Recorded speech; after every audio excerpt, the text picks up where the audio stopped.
faith, family, and everything else that matters to you from a godly point of view. Welcome to the Clearbranch Methodist Podcast.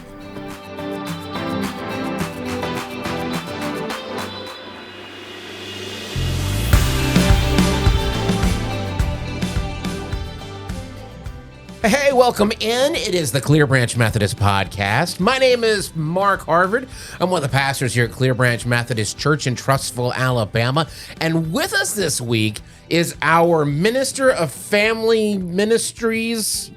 That's not the correct term. What's the correct title? It's Miss Melanie, by the way.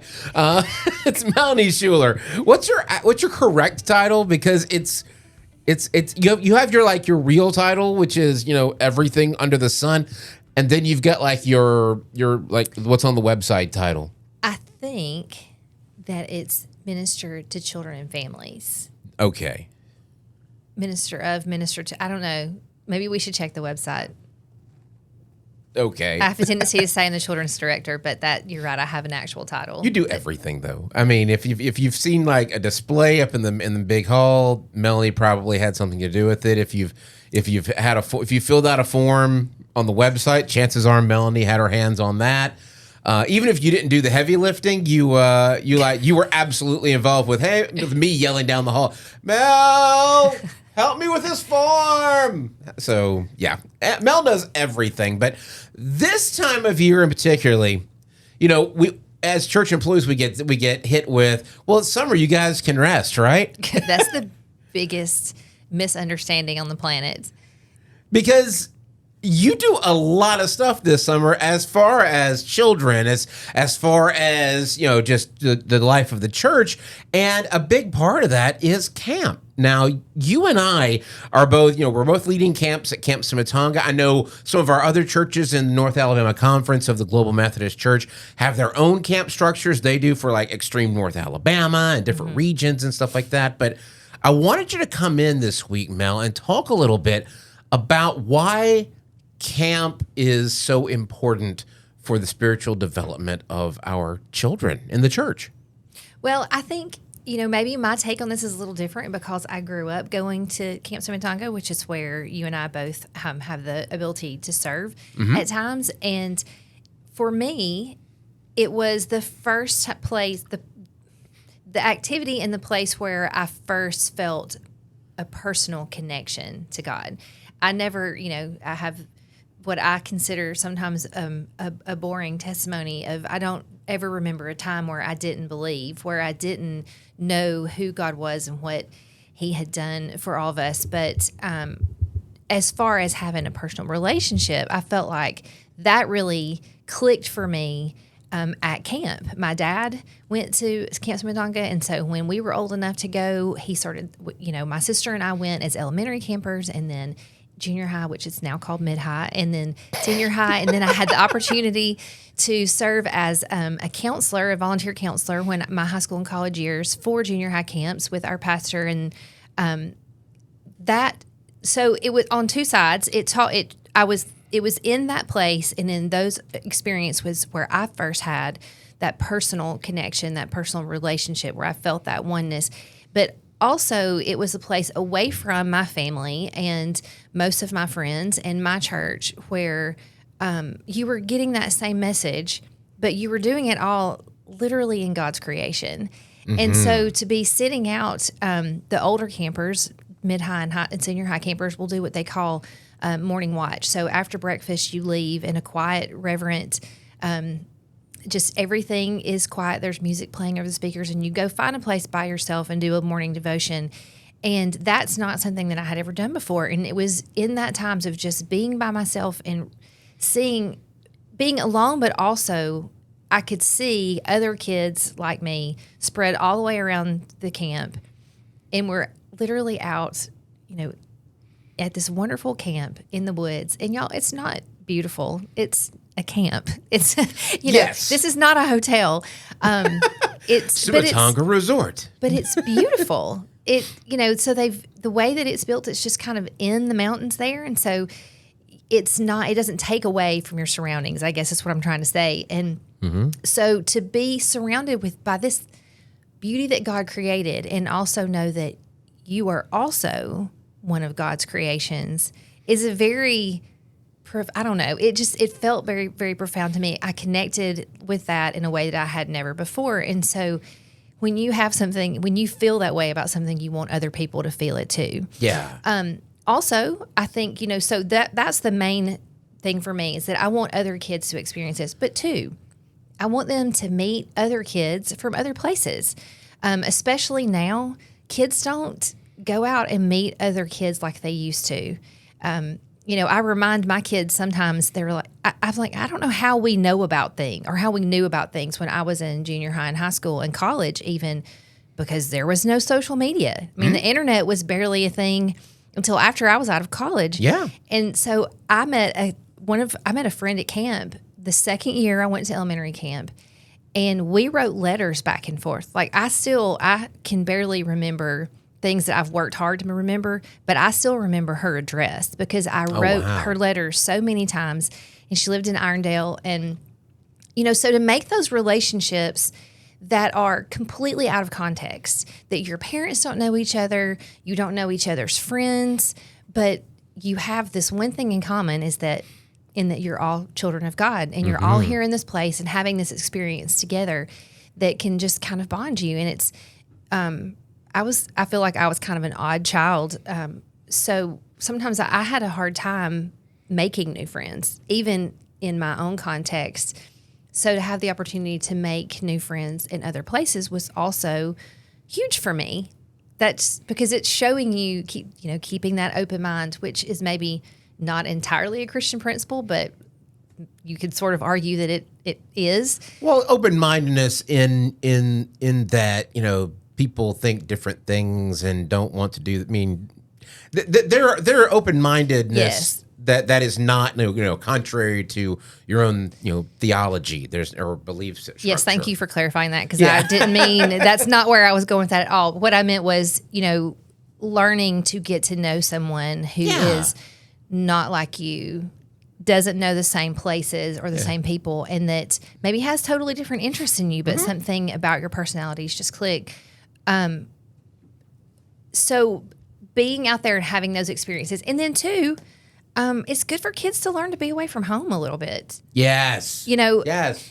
Maybe I was a terrible parent. My poor kids were spending the night other places, and please understand, I don't mean with strangers, but they were spending the night with my grandparents and my aunt at like 4 and 5 weeks old because of how I worked and how my husband worked. So,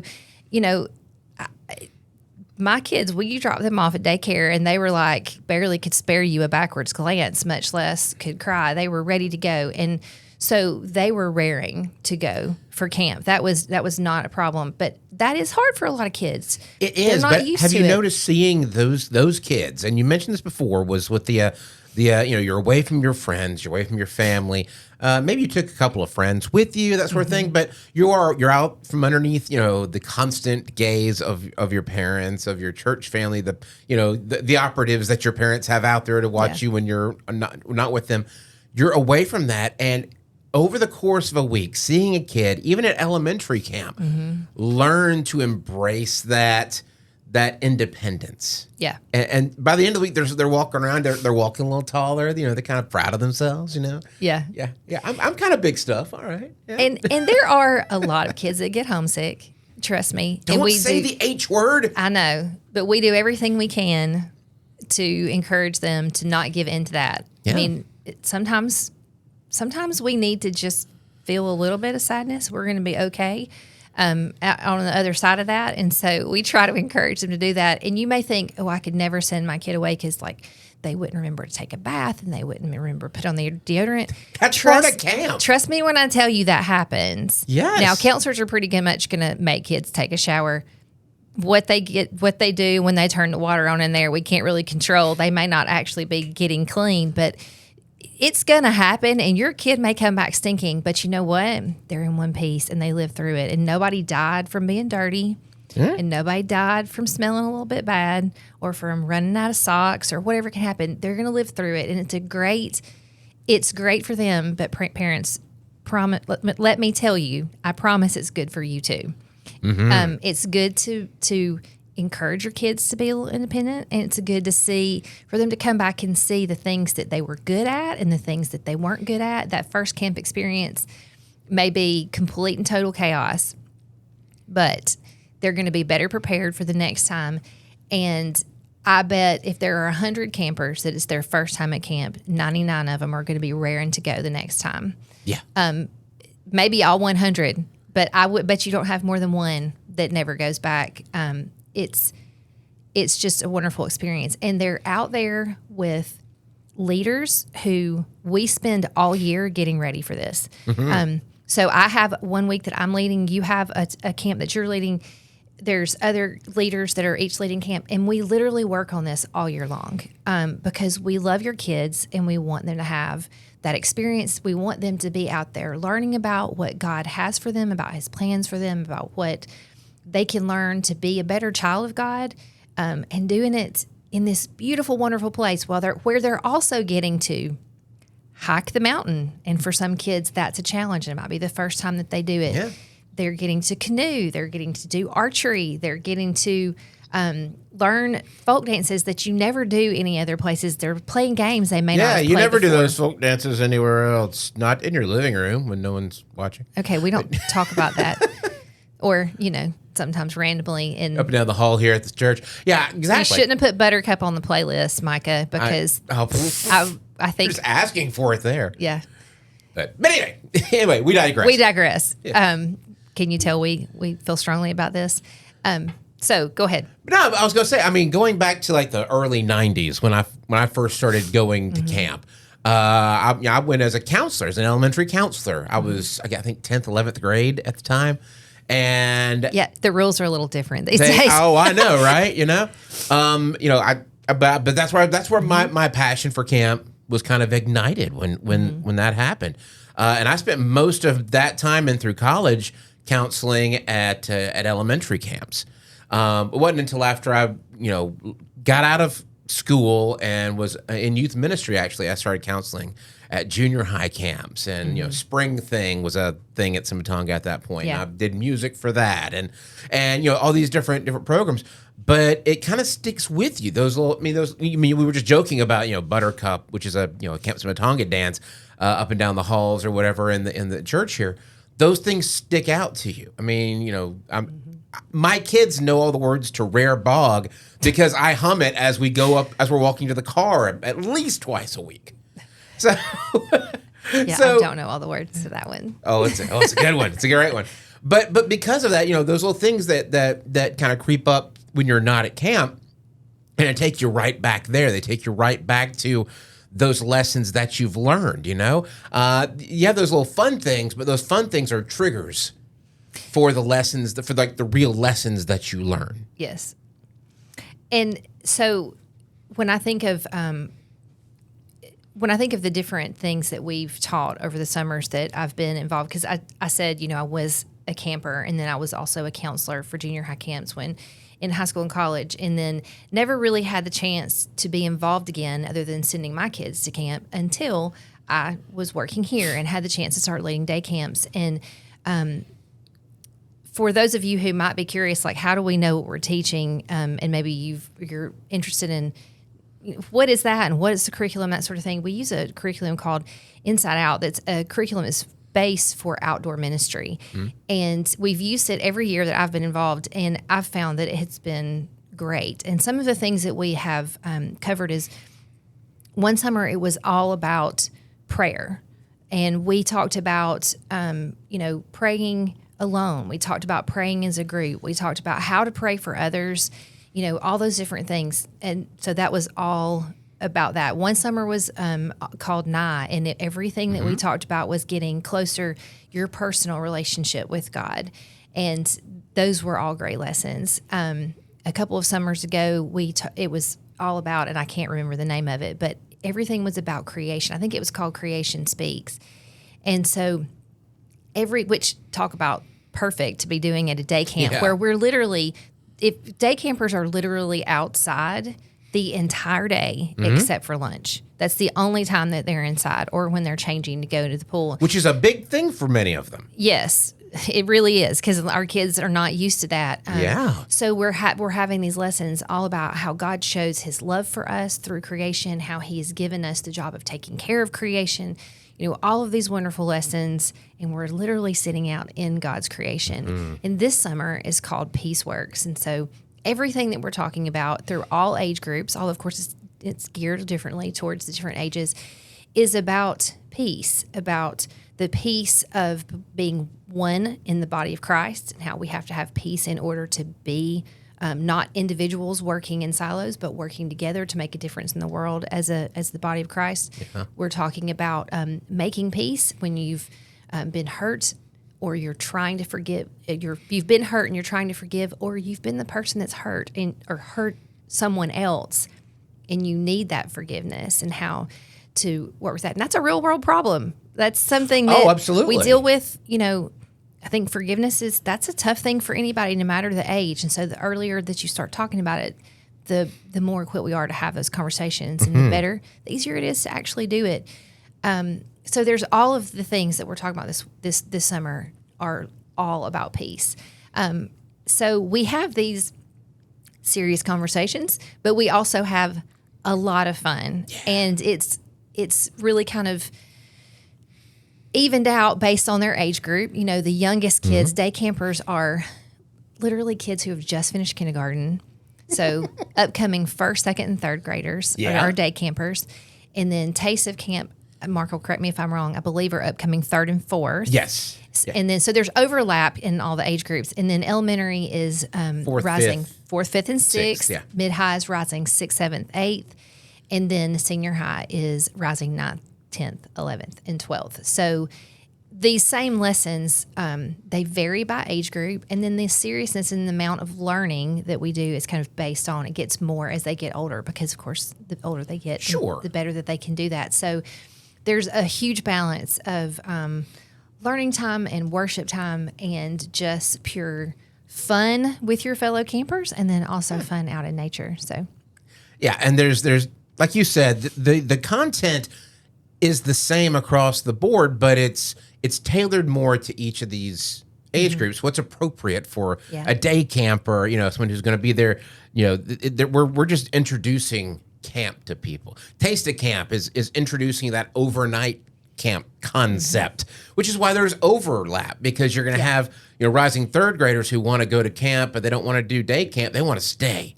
Yeah. And so you got that, and then you got rising fourth graders who aren't quite ready to stay the whole week, and so very different groups mixing in a Taste of Camp with us.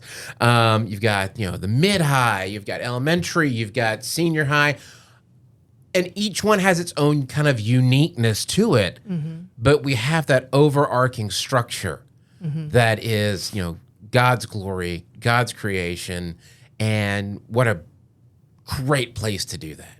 And I, you and I, our hearts are at Sumatanga, but there are lots of other camps in the conference that people can go to. I think it's important to point out that even if Sumatanga is not in your backyard like it kind of is for us, there's so many other camps in the conference that have curriculums and have great programs that camp ministry across the board is incredibly important for the spiritual development of our children.